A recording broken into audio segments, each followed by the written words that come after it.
If you like this video, please give a thumbs up and subscribe. Hit the bell icon to be notified of new videos. If you subscribe to the ancient astronaut theory, then the idea of UFO sightings in the past is nothing new. And while it's very much down to interpretation, many ancient writings appear to be full of references to extraterrestrial activity. Recently, even NASA would state that there was a remarkable consistency with UFO sightings going back through recorded history. While NASA's Richard Stothers would state that whatever such sightings actually were, they constitute a phenomenon that spans centuries and widely different cultures. As well as sightings of such strange objects in the ancient skies, many writings also speak of distinct interaction. Some even of interbreeding and of ruling over humans. Most believe these writings to be nothing more than myths and legends. However, that belief is itself an interpretation. Perhaps a good example would be the city of Troy, thought largely throughout modern times to be a fictional place. It now appears that Hisarlik in northwest Turkey to be a legendary city.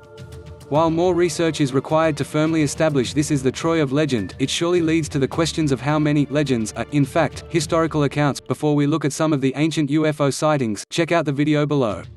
It looks at the lost city of Troy in a little more detail. Early recorded sightings of ancient Rome. There are many sightings of UFOs in much of the recorded history of ancient Rome. Furthermore, these writings should be taken seriously due to the painstaking procedures and investigations the Roman authorities would go through before anything was officially recorded. In the Annales Maximi published by the Pontifex Maximus of Rome, there are several sightings of strange aerial phenomena during the Second Punic War between 218 to 201 BC. One account in 218 BC, for example, speaks of a spectacle of ships which gleamed in the sky. Or the following year, round shields were seen in the sky at Arpi. Many other reports of a similar nature reside throughout the writings. Over 100 years later, as the Roman army prepared to battle the soldiers of King Mithridates VI in modern-day Turkey, Plutarch would record a sighting not only seen by him but by thousands of awestruck witnesses. In 74 BC, as Roman foot soldiers advanced, there was a sudden loud crash and spectacle in the skies above them. Even though the weather had not changed, the sky burst asunder, and a huge, flame-like body was seen to fall between the two armies. Plutarch would describe the shape of the object as like a wine jar and a molten silver in color. So in awe was each army, that they each backed away from the strange object, and in turn each other. Was this an intentional intervention? Chariots in the sky, Judea, 65. Just over a century later, in 65 AD, Josephus would describe another bizarre event over the skies of Judea. He would describe the incident as a miraculous phenomenon, passing belief. It seems he was also fully aware that people would not believe him when he writes his encounter would likely been deemed a fable were it not for the narratives of eyewitnesses and the subsequent calamities which followed. According to Josephus, chariots were seen in the air all over the country. Many people witnessed the armed battalions hurtling through the clouds over the cities below them. Furthermore, as priests prepared for the feast of Pentecost inside their temple, they felt a quaking and heard a great noise. This was followed by multiple similar sounds overhead. It would appear this is a description of a fleet of aerial crafts in a clash overhead. The quakes and noises, the consequences of such a battle. There are further writings by the Roman historian Tacitus, who would record the event half a century later. He would write that in the sky appeared a vision of armies in conflict, of glittering armor. He would continue that a lightning flash from the clouds lit up the temple, forcing the doors to open. Furthermore, according to Tacitus, a superhuman voice announced the gods were leaving. Angelic aliens and angel hair. Around 150 AD in Via Campana, Italy, a sighting of a UFO by the brother of Pope Pius I was recorded. The sighting occurred during the day, with the object described as a beast like a piece of pottery appearing in the sky. It was around 100 feet in size, with a multicolored top shooting out fiery rays. The object came to the ground in a dust cloud, and even more bizarre, a maiden clad in white emerged from the craft. Just short of 50 years later, in 196 AD, is a report of what modern ufologists term angel hair, a fine chalk-like substance sometimes left behind following UFO sightings. Historian Cassius Dio recorded a fine rain resembling silver falling from an otherwise bright and clear sky above. He would collect samples of this silver rain, which remained for several days before finally disappearing. There are at least two other rains of chalk incidents in Roman history. These are in Rome in 98 BC, and in Cales in 214 BC. Check out the short video below that looks at angel hair in a little more detail. Ancient Indian texts, fact. Not myth. Perhaps some of the most intriguing ancient writings are some of the ancient Indian or Hindu texts. Perhaps what is worth bearing in mind is that scholars of such Sanskrit texts and other ancient writings as the Mahabharata or the Ramayana state they are historical accounts, not legends or myth. And what they describe is fascinating. For example, the Ramayana texts repeatedly describe flying objects called vimanas that could achieve great heights. One particular text states that a beautiful chariot arrived shining, a wonderful divine car that sped through the air. The Mahabharata would describe the flight of the Vimanas as flying on an enormous ray, as brilliant as the sun and made a noise like the thunder of a storm. The descriptions in the Mahabharata of the cities of Mohenjo-Daro and Harappa are just as intriguing. Perhaps particularly so given the claims by some researchers of evidence of a nuclear explosion there at some point in the distant past.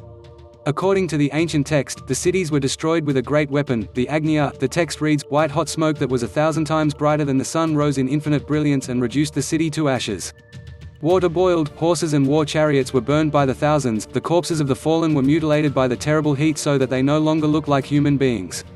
Not only do we have an account of a flying machine, but one that utilizes nuclear weapons. Many of these writings and events stretch back around 4,000 years ago, long before the accounts of ancient Rome. Others, however, go back even further than that. Sanskrit writings, Sumerian cuneiform, and the Mayans. Many of the Sanskrit writings of the Vedas would also appear in the later texts of the Mahabharata and the Ramayana. Some of these go back 6,000 years. What is also interesting, to some, are the detailed descriptions of the Vimanas, of which there are many, which suggest knowledge and understanding of anti-gravity technology. This is something that is a hot topic of debate in UFO and conspiracy circles today. Some even claim the world's governments actively suppress this knowledge. Such know-how and technological advancement come to light in other ancient writings. Ones, whose beginnings on Earth go back almost 500,000 years, we have written before of Zechariah Sitchin and his interpretation of thousands of Sumerian clay tablets. In brief, they tell the story of the Anunnaki, who came to Earth to mine for gold. Tired of the constant grind, they created human beings to mine the gold for them. Many of the translations, if Sitchin's interpretations are correct, form the basis of many of the stories and legends found in various cultures across the globe. Another intriguing example of alien contact in the past is the Mayans. Many ancient astronaut theorists have claimed such contact long ago with the Mayans, and other civilizations native to South America. Researcher and filmmaker, Juan Carlos Rolfo would make further claims following his 2012 documentary. One of the sources of the documentary was the Mexican Minister for Tourism, Luis August Garcia Rosado.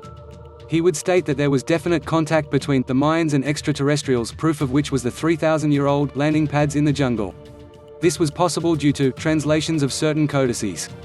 Furthermore, the Mexican government has this device in underground vaults, and they had been for some time. Check out the video below. UFOs and aliens in the Bible. Of course, many of the accounts mentioned above seem to appear, retold, in the Bible.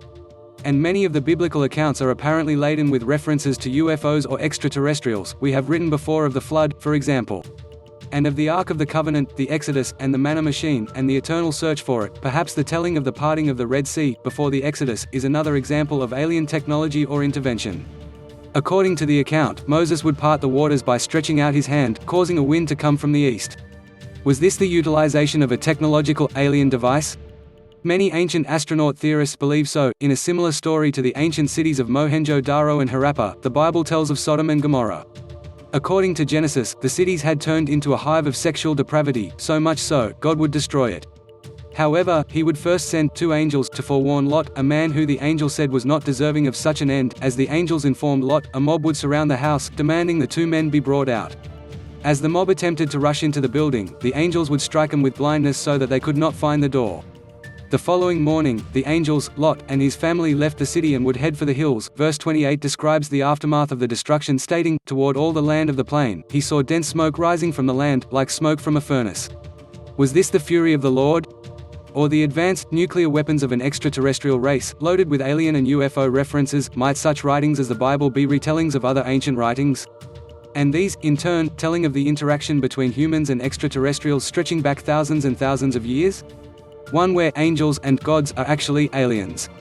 And where the heavens is simply space and the universe. Verse 26 of Genesis chapter 1, for example, states, "Let the US make man in our image," leading many in ancient astronaut circles to suspect this to be a reference to God actually being a group of a higher alien race, who perhaps look like us, or we like them. Of even more interest to ancient astronaut theorists are the first 4 verses of Genesis chapter 6, which appear to describe the interbreeding of extraterrestrials and human women. They read, "When man began to multiply on the face of the land and daughters were born to them, the sons of God saw that the daughters of man were beautiful, and they married any of them they chose." Another biblical figure, Elijah, is said to be taken up to heaven by the Lord in a chariot of fire. Whatever the fate of Elijah, it would appear this is a description of alien abduction. We have already seen that strange aerial phenomena went by the name of flying chariots in ancient times. Perhaps then the use of the word fire here is a reference to the propulsion system of such a craft. Jesus, an alien-human hybrid, maybe even the story of Jesus, the most well-known account in the Bible, is one of an alien-human hybrid?